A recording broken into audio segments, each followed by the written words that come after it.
this week's episode of Panhandle Politics, News 13's news director Tom Lewis sat down with State Representative Griffitts to talk about the future of the state of Florida legislature. What I'd like to start with, though, is the state representative position that you've held for the last, 4 years now? Almost 4 years, yeah. And the fact that you guys are getting ready to go back to session in about 2 or 3 weeks to complete the job that didn't get done during the regular session, the budget. Right. What's going on in Tallahassee right now?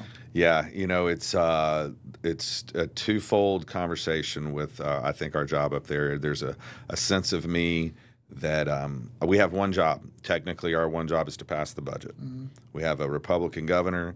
We have a Republican supermajority in the House, a Republican supermajority in the Senate.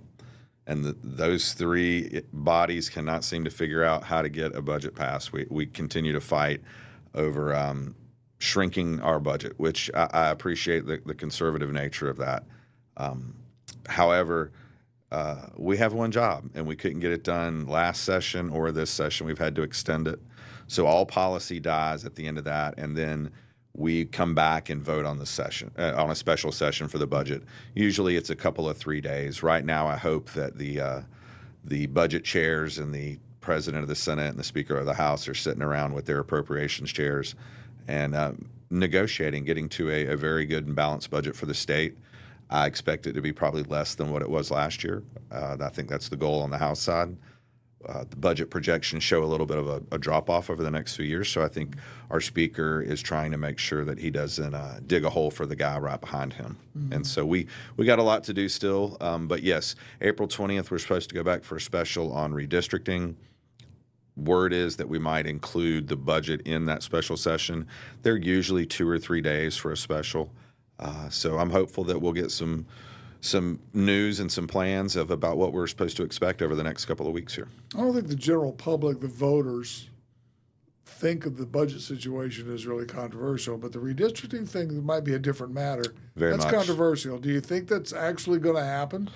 I don't know. It's a really good conversation. There's a lot of legal challenges going on right now, and I think that's why it's been pushed to the end of April to make sure some sort of court case drops. And it doesn't look like it's going to happen in time.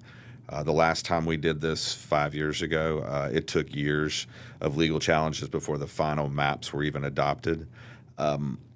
We know the state of Florida has grown a lot over the last 5 years. Maybe we are a little underrepresented in Congress.